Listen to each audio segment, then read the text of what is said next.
You want to be normal for not your age. You want to be normal for someone who's like 30 or 40 years old. And then you say, well, wait, why isn't it natural for my hormones to drop, as I get older? Yes, it is natural. And then I say, well, isn't it natural for you to start developing heart disease when you're in your 50s, 60s, and 70s? Well, yeah. Well, do you want that? Well, no, I don't want that. Well, okay. So it's natural, but you don't want that because it's not optimal health. All right, guys. Hey, welcome to the Healing Reset, a health podcast aimed at providing hope in your body's ability to heal and maintain health. But let's be real. Sometimes we need a little bit of help. We're talking weekly to experts on how to treat your whole body as a system and not just an individual set of symptoms. Contrary to modern day belief, we believe your body is amazing and it's designed to heal. I'm your host, Jess. Today we have on Dr. Keri Topouzian. He's a fellow American Academy. Sorry, Dr. Topouzian is. I am a fellow American. You are. I am a fellow American. You are a fellow American. I was born in Detroit. He's not only a fellow American, he's a fellow with the American Academy of Anti-Aging and Functional Medicine. He's certified by the American Board of Anti-Aging and Emergency Medicine, specializes in custom-made bioidentical hormones made by compounding pharmacies. Today, we'll jump into just that. Why hormone health matters. So welcome to the show, Dr. Topouzian. Thank you, Jessica. Yeah, we're super happy to have you. So I look at your history and you have American Academy of Anti-Aging, you have emergency medicine, a lot of Western influence there, but you're in functional medicine. What was that defining moment that just pushed you onto this side? So there were a few defining moments, but, first of all, I did emergency medicine for too long. What's too long? Well, I probably did it for like 10, 11 years. And then I escaped because I basically started a little business on the side where I was able to, generate income and not work in the ER anymore. But then that kind of went to the wayside and some other things happened. Hey, I thought you were going to ask me about catapulting. Oh, yeah, yes. Hey, how did what catapulted me into, like, we had a little preview, before, this all started, but she was going to ask me about catapulting. I was going to say, no, I didn't get catapulted into it. I kind of snowballed. It was like a snowball that just kept rolling down the hill forever. But it basically started, in 1994. I got 4 kids. They're all doing good. But one of them, when he was 3 months of age, developed something called a neuroblastoma. And it's a really rare tumor.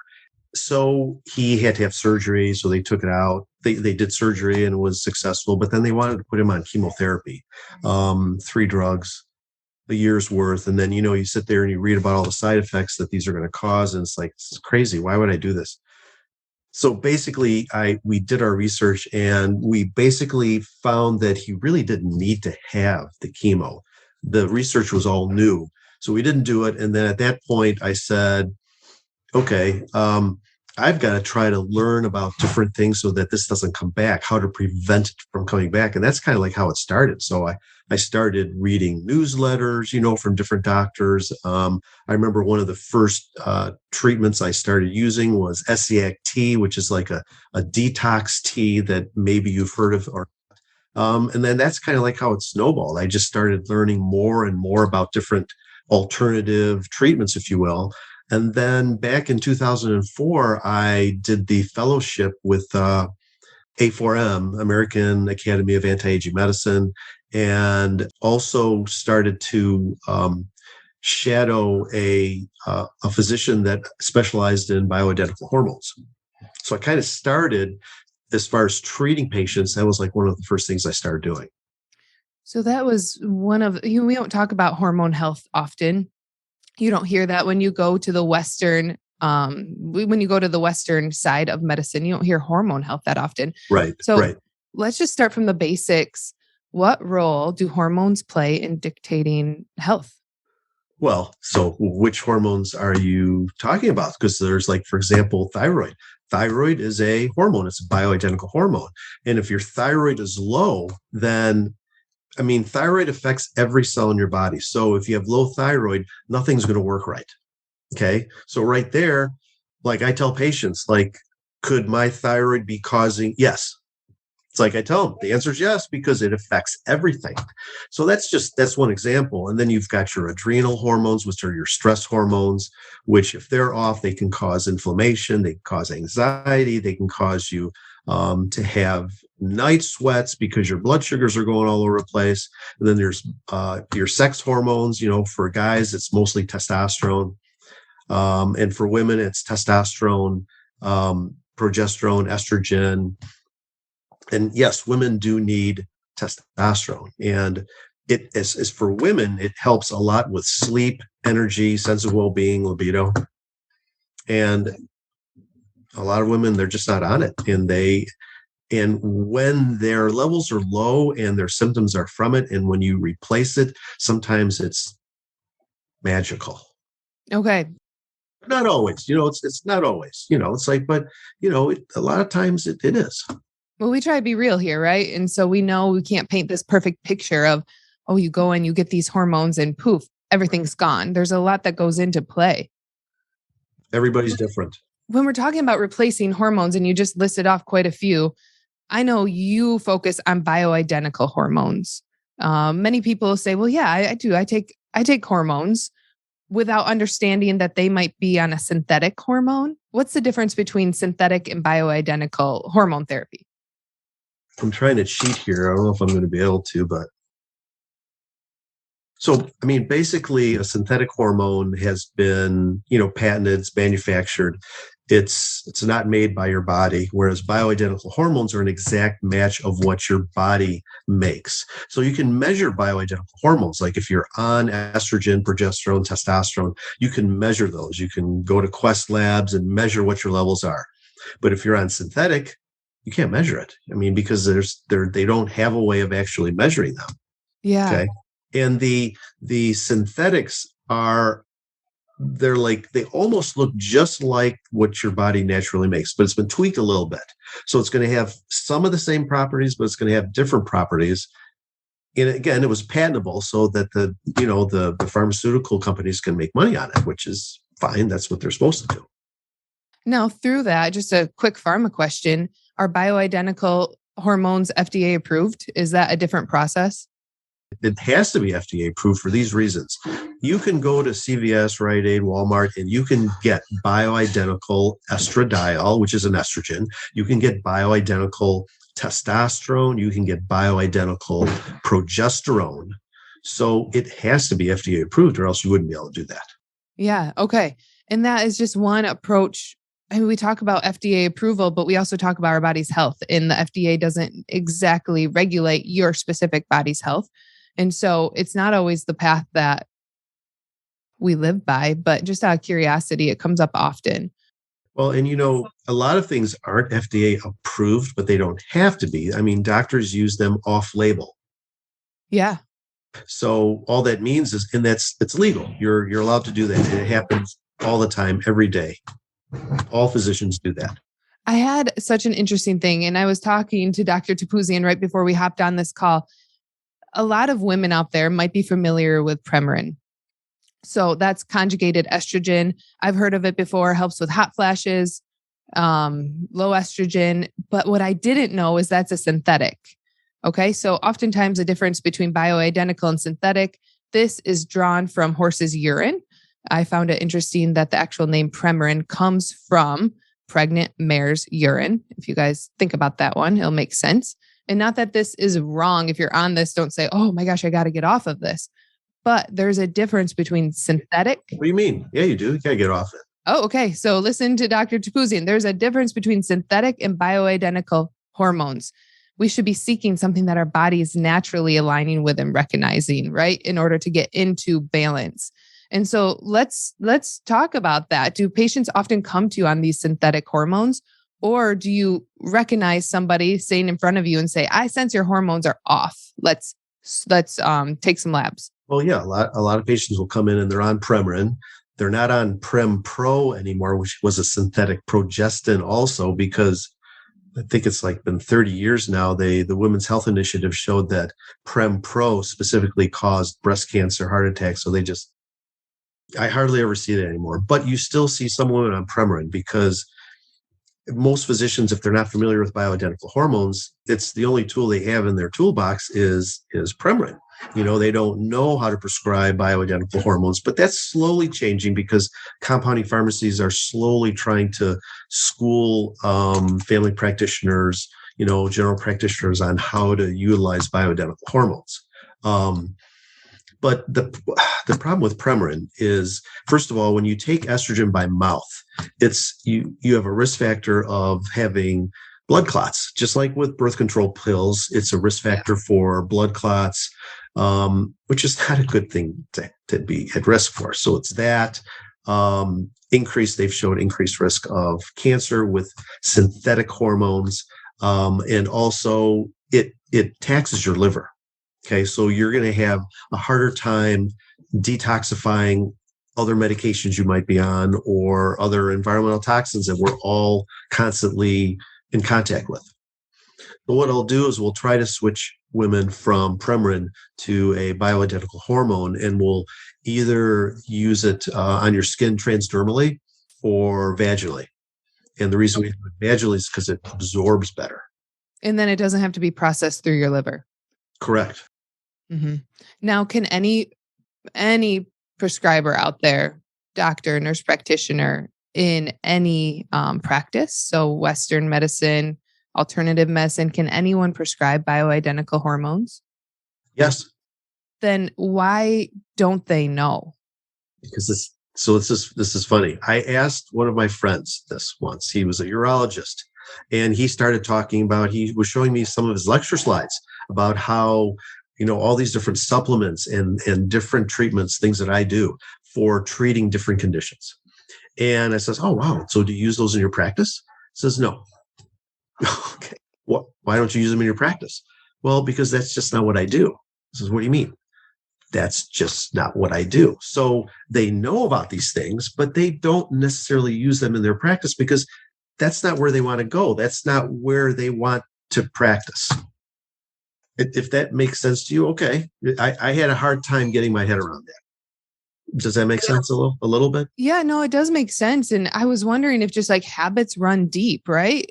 Sure. So you get in this habit of not necessarily going out and looking for the best fit. You get in the habit of doing what you've always done, which would be, I know we're using Premarin as an example, but I'm sure that just rolls into so many different hormones that are prescribed. Sure. So I think of thyroid with Synthroid versus a bioidentical hormone that I'm assuming you could use. So here's the thing about Synthroid. So Synthroid is, even though it's like synthetic Synthroid, it is a bioidentical hormone. It's T4. The only problem with Synthroid, and some people do good on it, but your thyroid gland naturally makes two hormones. It makes T3 and T4. So what you're doing is you're only taking one out of the two hormones. And for some people, it's not enough. You have to be on both of the hormones, the T3 and T4, to feel better. And there's ways of testing that. There's lab tests where you can test your T4 levels. T3, reverse T3 is another test that we do too. But most physicians, they'll just test your TSH and maybe a T4. That's it. But if that's all I tested, I'd probably miss 90% of the thyroid problems out there. So who should seek this therapy, and who are you looking? How do you know which hormone to go after? Is it purely lab-based? Well, so let's say someone comes in and, let's say they're, having fatigue. Let's say they're in their 40s, 50s, 60s. Maybe they're on birth control pills too. Maybe they're younger and maybe not, but they come in, they're having fatigue, they're gaining weight, they don't sleep well. Let's see, what else? What other symptoms? Brain fog, depression, anxiety. What else? Constipation, maybe. Hair loss. So let's say having some hair loss. There's a good one, right? Hair loss. So it's like, maybe we should check your hormones. Well, which hormones are we going to check? Well, we're going to check thyroid, not just a TSH. There's probably about 6 or 7 tests we'll do. You check your adrenal glands, which are your stress hormones. Okay. And so you're checking cortisol levels, you're checking DHEA, pregnenolone, because those are all made by your adrenal glands. And then Wait, you said check DHEA. DHEA and pregnenolone. Okay. So those are hormones that are made by your adrenals. Okay. And then the other thing you check, we always check a average blood sugar, like an A1C, hemoglobin A1C, because a lot of people that have adrenal issues have a really low A1C, which on the surface is like, oh, that's really good. You get a gold star for having a really low A1C, but it's because they keep bottoming out their blood sugars, okay? Because their adrenals aren't working the way they should. So it's like a false normal test, if you will. And then you check also their female hormones, or, well, if it's a guy, male hormones, but your sex hormones, testosterone, estrogen, progesterone. And then there's another test called sex hormone binding globulin, which is a binding protein, which is really important to test too. You test them all. You test them all. And that guides you see what comes up. I mean, there's a lot of other things we test too. It just depends on what that individual person comes in with, what kind of complaints they're having. Yeah, because again, functional medicine, you're looking at the body as a whole, right? So you can't just focus on the hormones. But for conversation today, someone comes up pretty low in their sex hormones. Okay. Their estrogen is off. Where do you start? Is this a guy or a girl? This is a girl. Okay, because even with guys, they can have their estrogen could be off too. They can have high estrogen because they're converting. Okay, so a woman comes in with low estrogen levels, and she's normally had high or normal estrogen levels. She doesn't feel good. She doesn't feel good at all. I've had sometimes women say they feel like they're out of their body, like they feel like they're not even within their body. Brain fog and memory loss is the biggest, one of the biggest symptoms when you have low estrogen levels. Okay. Memory loss is the biggest. But then you can also start having, if you have low estrogen, that usually means that your testosterone in a woman is abnormally high. It's all relatively high, okay, because they didn't lose as much. And so they might start having hair loss. They might start being moody, okay, road rage, hair growth where you don't want it, acne, oily skin. Those are all symptoms of too much testosterone. But it's because your estrogen's gone. So the estrogen's not balancing out the testosterone anymore. So we're constantly looking for balance, right? And so you are trying to say this is too high, this is too low. Testosterone and estrogen. So now they go on a bioidentical hormone that you prescribe through a compounding pharmacy. Can you explain that process really briefly? Compounding pharmacies are, I'm going to say they're everywhere because there's a lot of them around. And basically, I see a patient, I check their labs, I put together a prescription for bioidentical hormones. I send it to the compounding pharmacy, they fill it, and they send it to the patient. Now, are those individual depending on where the patient's labs are at? So let's say their estrogen's at a certain level, you would say your prescription will be individualized to that level? Yes. So, a couple things. How bad are their symptoms? How old are they? What else are they on? What other kind of problems do they have going on? What were their levels? And then I'll come up with a formulation. And usually there's like an area where I'll kind of usually start patients depending on what they're telling me. And I'll cross my fingers and hope it works because, it's the practice of medicine. You don't know for sure if that formulation is going to be right for that person. So I'll give them some hints as to what to look for as far as side effects that they could have. Like, for example, if I give them too much estrogen, they could have breast tenderness, water retention, the rings don't fit anymore, things like that. If the progesterone's too high, maybe they have a hangover in the morning or they have bloating. If their testosterone's too high, they're out there wanting to kill somebody. Yeah. I joke about it, but then it's still, they get an idea, but then sometimes, it works. Their doses is good. Sometimes it's like, yes, I'm like 60, 70% better. I think I need a little bit more of this or that. And we tweak it, adjust it. Adjust, until we get it to the point where it's supposed to be. Then some stressful event happens to the patient, a wedding, a divorce or she has surgery, something. She starts a new business. That was a good story. I had a patient, all of a sudden she started a hair salon. Okay. And she stopped having periods. They just stopped from the stress. And she's having hot flashes. Her brain wasn't working. So she went on bioidentical hormones. Then eventually her business wasn't causing her so much stress anymore. And she started cycling again. We took them away. She didn't need them anymore. That was a question. How long do people stay on these hormones? I mean, we're talking right now about estrogen. If you're in menopause, like if you're done, you haven't had a period for over a year, couple years, forever. So you're pushing up daisies. Okay. Now, a lot of patients ask that question because, regarding birth control pills, Premarin, and things like that, they say 5 to 10 years. That's the longest you should be on it, because the longer you stay on those, you've got these more of a chance to have a side effect, blood clots, something. Okay. So you can only be on them for a certain period of time. But that's not true with bioidentical hormones. You're just replacing what was already there, the exact same hormones that were there when you were younger.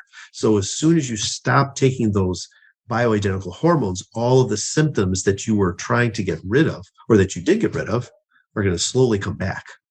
Now, what role does diet, lifestyle play in hormone health? Well, I mean, everything, diet's important. The problem is, and as you know, there's a new diet every day out there. Okay. And part of that is because, again, we're all different. What's your ethnic background? What did your forefathers eat? Maybe that should be your diet. Or I'm Armenian, so it's easy for me, but if you're a combination of Polish, German, American Indian, a few different things, it's a little more difficult. But mentioning American Indians, Native American Indians, someone who has that in their blood should be off. They shouldn't be eating carbs, because carbs, simple carbs, are probably very difficult for that ethnic group. Others too.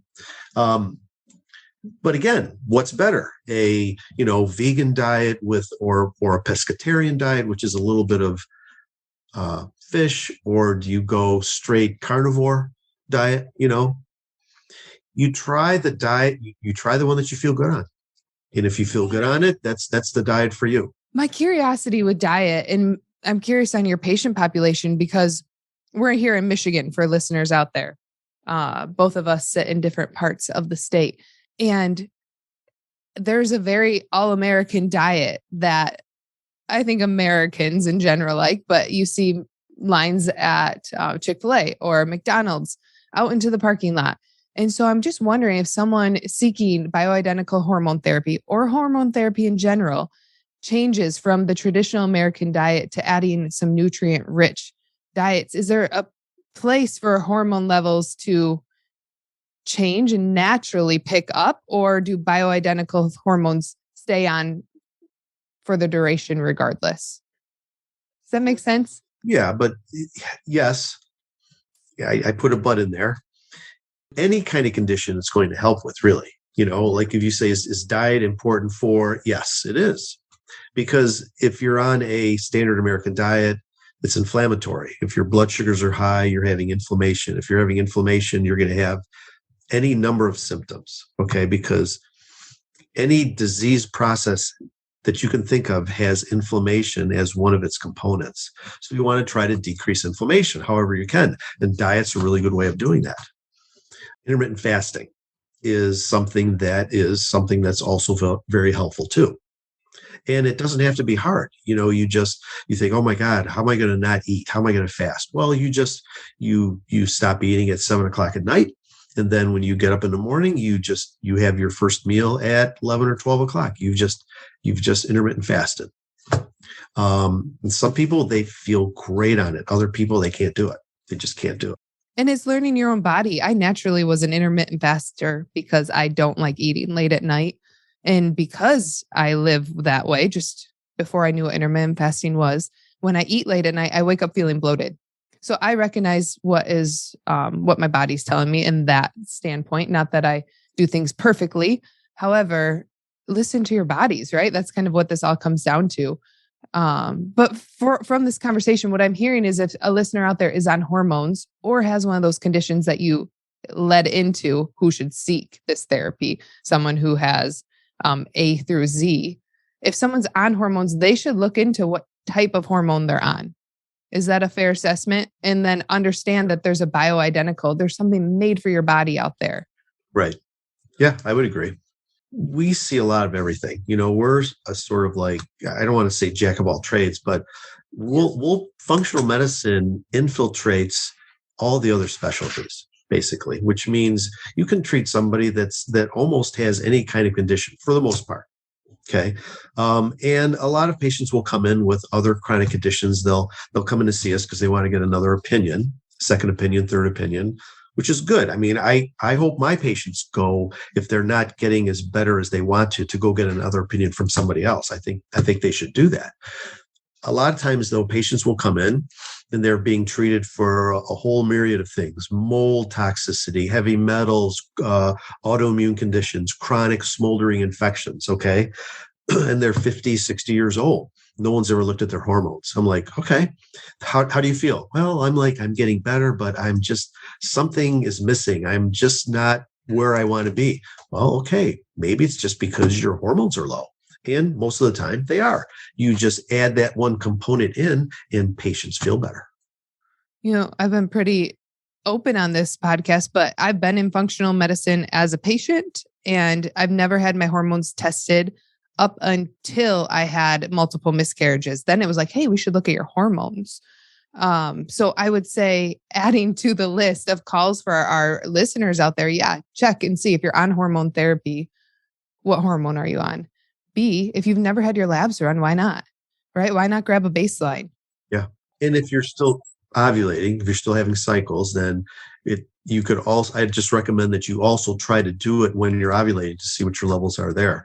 Actually, it's even better if you do it. You can do saliva testing where you're testing your hormones over a whole month, which would be optimal. It's not fun to do, but it would be an optimal way to test. Now, not everyone listening is in Bloomfield Hills, Michigan. So if someone's listening from Florida, is there a practitioner like you that they can seek that would do something similar? Is this pretty specific? Yeah, you could. I mean, either you just Google, functional medicine near me, or they can go to A4M. They type in A4M, and then there's a physician directory, or they go to ACAM, ACAM, which is another one. You could find physicians that way, or you go to IFM, Institute of Functional Medicine, correct? Yep. Then you do searches, and you try to find someone. We're everywhere. Well, maybe not in North Dakota, but that's a true picture of this is accessible medicine. So many times it's like, no, I'm just going to do what I've been doing, which is go get my annual physical, check a couple of labs, but this style of medicine is accessible. And so we also have a list here. You can email us info@thehealingreset.com for that list to make sure that there's not an underlying issue of health. And that's not to say you have to feel unhealthy. You could also just get your baseline levels. I think that's super important to know where we stand. Now, I just want to end. Is there a success story or is there hope for someone who is feeling, maybe it's an undiagnosed thyroid condition, maybe it's high testosterone for a male? Is there hope? Do you see these people who can't get a diagnosis, but then they come to a doctor like you and suddenly go into remission from whatever condition that is? Do you see that happen? Well, so first of all, if you don't test for it, you're not going to find it. Okay. A lot of times I'll ask a patient, have they ever tested this on you? Have you ever had this tested? No, never heard of that. Testosterone, for guys, I ask them, have you ever had your testosterone level tested? Sometimes they say no. Other times they say, yeah, I had it tested a few years ago and my doc said it was low normal, but it was still within the normal range, which is crazy because the range is like from 300 to 1800. And the lab cheats because what they do is the lab looks at your age and it says, oh, you're this age. Well, now the reference range is this. They grade you on a curve. You don't want to be graded on a curve for your hormone levels. Okay. You want to be normal for not your age.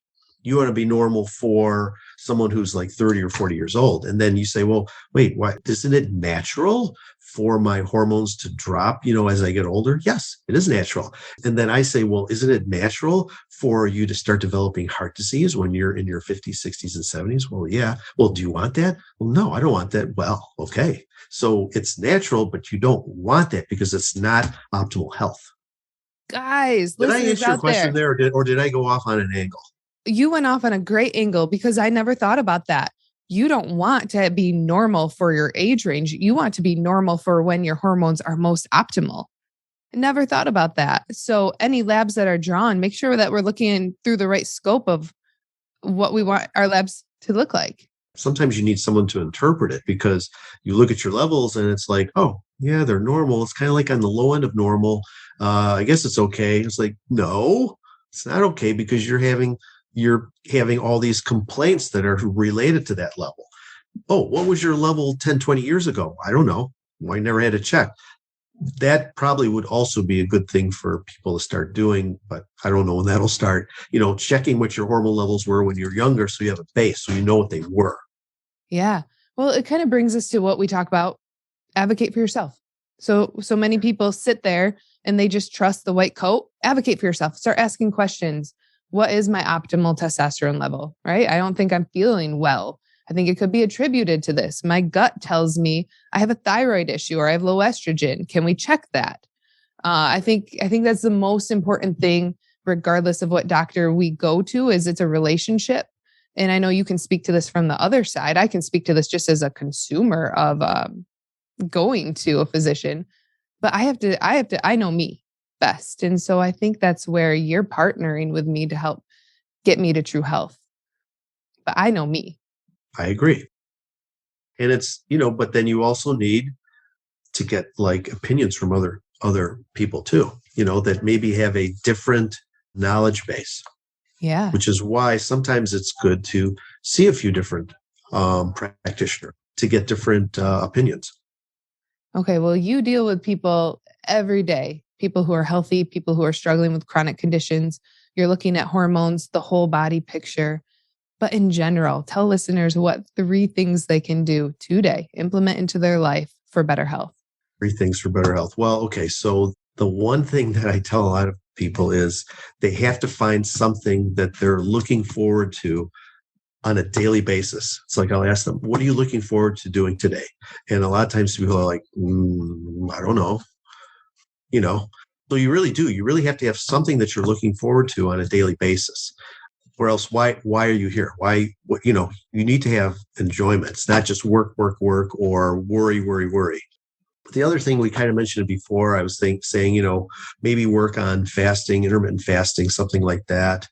And the third thing that people don't, well, can I have 4? Can I have 4 things? You can The other have one I was 5. going to say is like for exercise, if you're exercising, for a lot of people, it's a chore.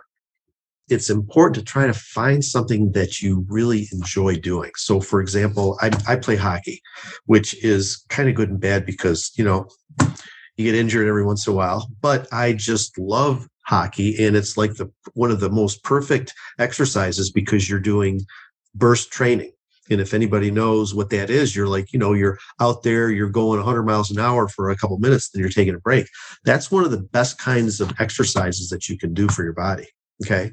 So you got to try and find something and you're not even thinking about how hard you're working because you just enjoy that activity so much. So it's important to try and find some activity that you actually like versus just being burdened and going to the lifting weights or being on the treadmill, et cetera. Unless you like it, that's good. You got to like it. And the other thing was sleep. Most people, they don't get enough sleep. They're like, they get 6 hours sleep, 5 hours sleep. You're not going to feel good. You got it. Some people need more sleep, 7, 8 hours sleep. So that's really important. So that's my 3.5 things. Your 3.5 prescription to walk away for better health. Well, Dr. Topouzian, thank you so much for the conversation around hormones. It's vitally important, right? They operate our body in many ways. So we had a couple of call to actions there. We had 3 things to do for better health. Let's take this stuff serious and walk away understanding our bodies are designed to heal. Thank you so much for being with us. You're welcome. My pleasure.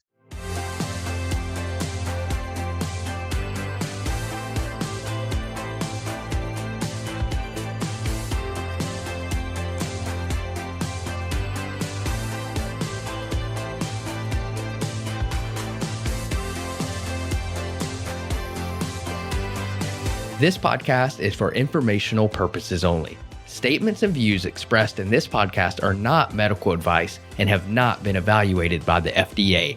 Opinions of guests are their own, and this podcast does not endorse nor accept responsibility for statements made by guests.